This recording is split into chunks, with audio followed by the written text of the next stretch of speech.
నమస్తే, welcome to Liya news.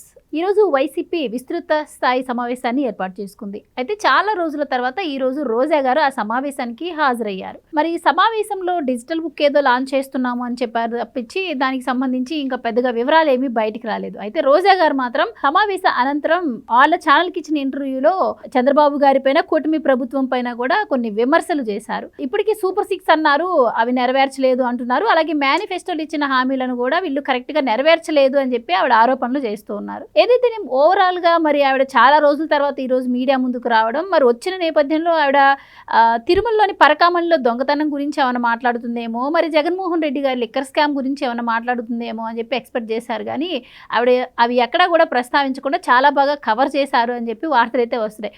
Overall గా మరి రోజా గారు చేసినటువంటి ఆరోపణలు ఏ విధంగా చూడొచ్చు, అలాగే ప్రజలు మరి దీన్ని నమ్మే అవకాశం ఉందా తెలుసుకునే ప్రయత్నం చేద్దాం. మనతో పాటు ఉన్నారు సోషల్ యాక్టివిస్ట్ శ్రీలీల గారు. నమస్కారం అండి. నమస్తే అమ్మా. సో రోజా గారు ఈరోజు మాట్లాడింది మీరు కూడా వినే ఉంటారండి. సో పాత పాట ఈరోజు కూడా ఆవిడ పాడుతున్నారు. అదే హామీలను నెరవేర్చలేదు, మేనిఫెస్టోలు ఇచ్చిన హామీలను అమలు చేయలేదు అంటున్నారు. మరి చంద్రబాబు గారిని, అలాగే పవన్ కళ్యాణ్ గారిని కావచ్చు, కూటమి ప్రభుత్వాన్ని ఆవిడ నోటికి వచ్చినట్టు ఈరోజు మాట్లాడటం జరుగుతుంది. సో ఆవిడ మాటలను అసలు ఎంతవరకు నమ్మొచ్చు? వాళ్ళ హయాంలో మరి ఇచ్చిన హామీలను ఏ విధంగా నెరవేర్చారంటారు? ప్రధానంగా వైసీపీ ఎదుర్కొంటున్నటువంటి కొన్ని ఆరోపణలపైన ఆవిడ స్పందించకపోవడాన్ని ఎలా చూడొచ్చు అంటారు? ఇక్కడ ముందు అసలు ఫస్ట్ రోజా గారి గురించి మాట్లాడితే ఎల్లో చీర కట్టుకొని వచ్చింది ఆవిడ. ఖచ్చితంగా దాని గురించి ఫస్ట్ మాట్లాడుకోవాలి. ఎందుకంటే అసలు జగన్మోహన్ రెడ్డి ఈ రోజున ఆవిడని అక్కడ సమావేశాన్ని లోపలికి ఎంట్రీ ఉందా లేదా, అసలు లోపలికి రానిచ్చారా లేదా, అసలు లోపలికి వెళ్లకుండానే ఏదో చెప్పినట్లుగా సామెత ఈవిడ బయటకు వచ్చి ఏదో మాట్లాడుతుందా, అసలు లోపల ఏం జరిగింది, లోపల జరిగింది ఏంటి, బయటకు వచ్చి మాట్లాడింది ఏంటి? ఆ సినిమాలో నాయక్ అని చెప్పేసి రామ్ చరణ్ది పాత మూవీ ఒకటి ఉంది, దాంట్లో డ్యూల్ రోల్ ఇచ్చినట్లున్నారు రామ్ చరణ్ గారు. అయితే వీళ్ళందరినీ కూడా ఇతను కమాండ్ చేస్తూ అక్కడున్న పెద్ద పెద్ద రౌడీ షీటర్లు అందరినీ కూడా వార్నింగ్లు ఇస్తూ లోపలికి తీసుకెళ్ళి చిత్తు కొట్టేసి బయటకు వచ్చిన తర్వాత చాక్లెట్ ఇచ్చి పంపిస్తుంటారు. అబ్బా ఏం లేదు, అసలు జస్ట్ చాక్లెట్ ఇచ్చి మాట్లాడి పంపిస్తారు.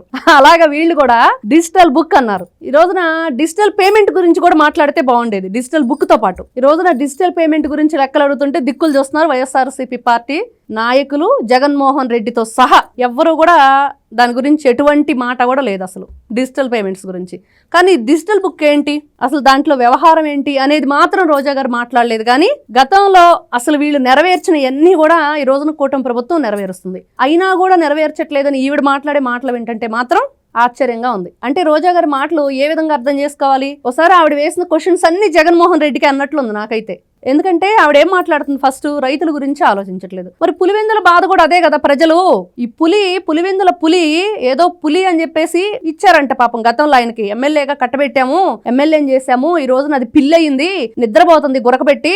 చంద్రబాబు చెప్పాడు కదా జగన్మోహన్ రెడ్డి, ఇట్ట కళ్ళు మూసుకుంటే అట్లా 3 సంవత్సరాలు ఇట్లే గడిచిపోయిద్దని. మరి నీ గురకబెట్టి నిద్రపోయామని మేమేం చేసుకుంటాం, అందుకని జడ్పీటీసీలో డిపాజిట్లు కూడా లేకుండా చేశామని. మరి వీళ్ళు ఈ రోజున రైతుల గురించి, మహిళల గురించి, రాష్ట్ర ప్రజల గురించి, వాళ్ళు పడుతున్న ఇబ్బందుల గురించి మాట్లాడుతుంటే ఇవన్నీ కూడా 2019 నుంచి 24 మధ్య కదా ప్రజలు అనుభవించారు, ఇప్పుడు కాదు కదా. మరెందుకు రోజా గారు మాట్లాడుతున్నారు అంటే లోపల జరిగిన సన్నివేశాలు, అక్కడ జరిగిన తతంగం ఏది కూడా బయటికి రాకుండా ఉండటం కోసం ఈ మాట్లాడిందా? అసలు జగన్మోహన్ రెడ్డి వీళ్ళకి ఏం ఆదేశాలు ఇచ్చాడు అంటే ఎమ్మెల్సీలు ఎటుపోయారు, ఎమ్మెల్యేలు ఎటు పోబోతున్నారు, పార్టీ జెండా పట్టేవాడు కట్టేవాడు ఉన్నాడా? మరి జగన్మోహన్ రెడ్డి జైలుకి వెళ్తే పరిస్థితి ఏంటి, ఆయనతో పాటు ఆయన సతీమణి వెళ్తే పరిస్థితి ఏంటి? ఈ రోజున సకల శాఖ మంత్రిగా గతంలో మొత్తం చేసిన సజ్జల రామకృష్ణారెడ్డి లేడు కదా పార్టీ మీటింగ్ లో. ఇన్ని ఉంటే ఇవన్నీ చెప్పకుండా ఈ రోజు ఈవిడ మాట్లాడే మాటలు చాలా కామెడీగా ఉన్నాయి. మరి అంతే కదా, మాట్లాడితే చాలు నేను తిరుమల లోకల్ అంటుంది, భక్తురాలను అంటుంది, నేను పూజలు చేస్తానని చెప్పి ఆవిడ పదే చెప్తూ ఉంటారు.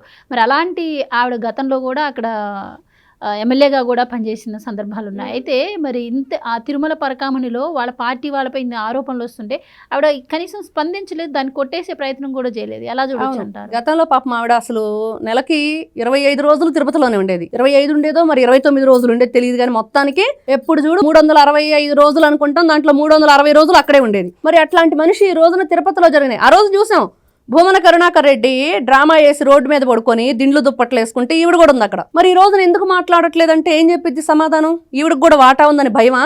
ఈవిడ పేరు ఇంకా బయటపడలేదు, దాని గురించి అనవసరంగా నేనే లేవనెత్తే మళ్ళీ నా పేరు ఎక్కడ బయట తీస్తారో వచ్చిద్దాం అని చెప్పేసి ఇలాంటివన్నీ కూడా మాట్లాడుతుందంటే నిజంగా వీళ్ళు వైఎస్ఆర్సీపీ పార్టీ వాళ్ళు ఈ రోజున మాట్లాడుతున్న మాటలు, వాళ్ళు చేస్తున్న ఆరోపణలు ఏవి కూడా నిజాలు లేవు. అక్కడ కేవలం ఏదో చెప్పాలనుకొని వాళ్ళు చెప్పలేకపోవటమే ఈ పదే పదే పదే కూటమి ప్రభుత్వం గురించి మాట్లాడటం. అయితే కొంతమంది ప్రముఖులు కూడా ఈ సమావేశానికి హాజరవ్వలేదని మీరు అన్నారు. సో రీజన్ ఏమై ఉంటుందంటారు? నిజంగానే ఇప్పుడు ఆయన ఈ మధ్య బ్లూ బుక్ అన్నారు, ఆ తర్వాత చంద్రబాబు మేనిఫెస్టోస్ అని చెప్పి రీకాలింగ్ అని చెప్పి అసలు వీళ్ళ ఫోన్ నెంబర్ లేదు, రీకాల్ ఎలా చేస్తారు అంటే రీకాల్ అంటే వాళ్ళ భాష అనమాట. Jaganmohan Reddy first class student కదా, ఫస్ట్ క్లాస్ స్టూడెంట్ మాటలు ఎట్లా ఉంటాయి, రీకాల్ అనగానే భయం వేసిందేమో, మా అన్నయ్య ఫోన్ లేదు, ఫోన్ నెంబర్ లేదన్నాము, రీకాల్ అంటే మళ్ళీ వీళ్ళు మళ్ళీ ఫోన్ నెంబర్ అడుగుతారు, అసలు నేను ఫస్ట్ క్లాస్ స్టూడెంట్ని అని చెప్పి జాగ్రత్త పడి దాన్ని ఆపేసినట్లున్నాడు. అంటే ఇక్కడ ఒకటి, వీళ్ళు 2024 ఎలక్షన్ అయిపోయిన తర్వాత ఢిల్లీ జంతర్ మంత్ర వేషాలన్నీ వేసి వచ్చాడు జగన్మోహన్ రెడ్డి. టక్కుటమార గజకర్ణ గోకర్ణ విద్యలన్నీ ప్రదర్శిస్తున్నారు. ఏయి కూడా అక్కడ వీళ్ళ పాచిక పారట్లేదు. అంటే వీళ్ళ చేతిలో జగన్మోహన్ రెడ్డి శకుని అయితే, ఆ శకుని చేతిలో పాచికల్లాగా ఏది చెప్తే అది చేసేదానిలాగా సాక్షి ఛానల్ పేపరు. మరి ఆ పాచిక అక్కడ తప్పించి రాష్ట్రంలో అయితే పనిచేయట్లేదు. కాబట్టి ఏం చేయాలి? ఏం చేస్తే మనం మళ్ళీ ప్రతిపక్ష హోదా కావాలని కోర్టుకు వెళ్ళాడు, అక్కడ కూడా వీళ్ళ పాచిక పారలేదు. సజ్జల రామకృష్ణారెడ్డి ప్రతిసారి ఎక్కడికి వెళ్ళినా, మొన్న కాంక్లేవ్ లో మాట్లాడినా, అంతకుముందు తన కొడుకు గురించి ఏదో చెప్పుకోవటానికి మాట్లాడినా ఏంటంటే జగన్మోహన్ రెడ్డి జైలుకి వెళ్తే మేము లేమా పార్టీకి, మేము నడిపించుకోలేమని మాట్లాడుతున్నాం. ఇదేంట్రా బాబు, అసలు ముందు జగన్మోహన్ రెడ్డి జైలుకి వెళ్ళటం తర్వాత సంగతి వీడే పంపించేటట్టున్నాడు ముందని చెప్పి భయపడ్డారు. అలానే ఉంది అందరికి. ఆయన ఎప్పుడెప్పుడు జైలుకి వెళ్తాడా, నేను ఎప్పుడెప్పుడు పార్టీ జెండా ఎగరేద్దాం అని చెప్పేసి రెడీగా ఉన్నాడు సజ్జల రామకృష్ణారెడ్డి అని. మరి ఈ రోజున చూస్తే ఆయనే లేడు. మరి గతంలో అసలు వీళ్ళకి తరతరాలుగా చెరగని చిరునామాగా ఉన్న విజయసాయి రెడ్డి జైలు మేటు, ఈయన ఆత్మ అన్ని తానే నడిపించిన వ్యక్తి అసలు ఎక్కడికి వెళ్ళాడో ఐపీ లేడనమాట. ఇట్లాగా వీళ్ళ చరిత్ర కొనసాగుతూ ఉంటే ఈ రోజున దిక్కు తోచక ఏం చేయాలో పాలుపోక ఉక్కిరి బిక్కిరి అయిపోతూ, అంటే కుడితిలో పడ్డ ఎలకలాగా కొట్టుకుంటుంది వైఎస్ఆర్సీపీ పార్టీ. దానికోసం పెట్టుకున్నారు మీటింగు, అది వదిలేసి ఏదో బయటకు వచ్చేసి మేము బల ప్రదర్శన చేయబోతున్నాము అన్నట్లుంటే అది బలుపు కాదు వాపు అనేది ప్రజలందరూ చూపించారు. ఆల్రెడీ అయిపోయిన పెళ్లికి మేళంలాగా ఈ రోజున వీళ్ళు మీటింగ్ పెట్టుకున్నారు. అయితే మామూలుగా విస్తృత స్థాయి సమావేశం అంటే జిల్లాల వ్యాప్తంగా నియోజకవర్గాల వారీగా ఎలాంటి సమస్యలు ఉన్నాయని చెప్పి అక్కడ విస్తృతంగా చర్చించి అందరూ అభిప్రాయాలు తీసుకొని నిర్ణయాలు తీసుకుంటూ ఉంటారు. కానీ మరి జగన్మోహన్ రెడ్డి గారు మీటింగ్లు పెట్టడమే తక్కువ, పెట్టిన ప్రతిసారి ఏదో ఒకటి లాంచ్ చేస్తూ వస్తుంది. ఇప్పుడు డిజిటల్ బుక్ అన్నారు, అంటే కార్యకర్తలను, శ్రేణులను, పార్టీ నుంచి నాయకులను బయటికి పోకుండా దీన్ని ఆకట్టుకునే ప్రయత్నం అనుకోవచ్చా? అలాగే మరి నిజంగానే రెడ్ బుక్ వల్ల ఇబ్బందులు ఎవరైతే పెడుతున్నారో వాళ్ళ పేర్లు నమోదు చేస్తూ ఉంటున్నారు, అంత ఇబ్బందులు నిజంగానే వాళ్ళు ఆరోపిస్తున్నట్టు ఉన్నాయంటారా? ఇక్కడ రెడ్ బుక్ అంటే మనం ఫస్ట్ నుంచి కూడా రెడ్ బుక్ అంటే ఏంటి, ఎందుకు, అది ఎక్కడ దానికి జీవం పోసుకుందంటే నారా చంద్రబాబు నాయుడు గారు అక్రమ అరెస్టు. 40 సంవత్సరాల రాజకీయ అనుభవం ఉండి, ఎన్నోసార్లు ముఖ్యమంత్రిగా ఉండి, ప్రతిపక్షంలో ఉండి, ఎమ్మెల్యేగా చేసి, మినిస్టర్గా చేసి, ఎన్నో రకాలుగా ఆయన రాజకీయ జీవితం ఉండి, ఆయన కొడుగ్గా ఉన్న నారా లోకేష్ గారు కటిక నేల మీద కూర్చొని నా తండ్రితో నేను మాట్లాడాలంటే కూడా మాట్లాడలేని పరిస్థితి.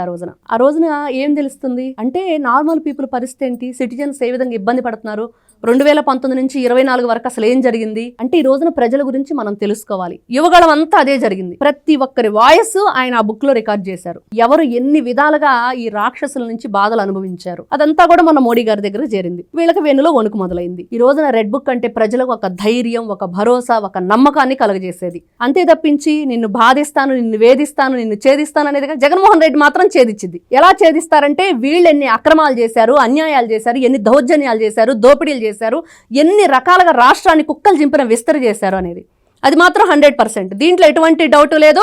జగన్మోహన్ రెడ్డి జైలుకి వెళ్ళటం ఖాయం. రెడ్ బుక్ అంటే వీళ్ళకి ఎందుకు ఇంత వణుకు వస్తుంది? ఎవరైతే కొడాలి నాని గుండె జారి చేతిలోకి వచ్చింది మొన్నటి వరకు, వల్లభనేని వంశీ ఏమైపోయాడు, ఎగిరెగిరి పడ్డ వాళ్ళంతా మనం చెప్పింది కదా రోజా, ఎగరేస్తాంతామని. మిమ్మల్ని ఎగరేస్తంతేనే కదా మీరు 11 పరిమితం అయ్యారు. మొన్న జెడ్పీటీసీ డిపాజిట్లు కూడా రాలేదు. ఇన్ని రకాలుగా ఉన్న వీళ్ళు ఈ రోజున రెడ్ బుక్ గురించి మాట్లాడుతూ వీళ్ళు ఏదో డిజిటల్ బుక్ అని, బ్లూ బుక్ అని, అంటే వాళ్ళు ఆకట్టుకోవటం కాదు. ఈయన ఏం చేస్తున్నాడంటే ప్రతిసారి వీళ్ళని పలుకుతున్నాడు. ఇక్కడ ఏదో ఒక విధంగా ఎలాగైనా సరే అటు ఇటు వెళ్లే వాళ్ళని, పక్క చూపులు చూసే వాళ్ళని, ఇదిగో నేను ఉన్నాను, పార్టీ మీటింగ్ పెట్టాను, మీరు ఎక్కడికి వెళ్లాల్సిన అవసరం లేదు అని చెప్పి ఏదో 4 కబుర్లు చెప్పేసి పంపించడం, అంతకు మించి వేరేది ఏమీ లేదు. వీళ్ళు చేసేదేమీ లేదు. ఎక్కడికి వెళ్లాల్సిన వాళ్ళు అక్కడికి వెళ్ళిపోతారు. మొన్న ఎమ్మెల్సీలు ఎలానో రేపు ఎమ్మెల్యేలు అంతేనో. జగన్మోహన్ రెడ్డి మాత్రం ఏ పార్టీలోకి వెళ్ళడు, జైలుకైతే వెళ్తాడు. Thank you so much. నమస్తే. Please subscribe to Leo News for more videos.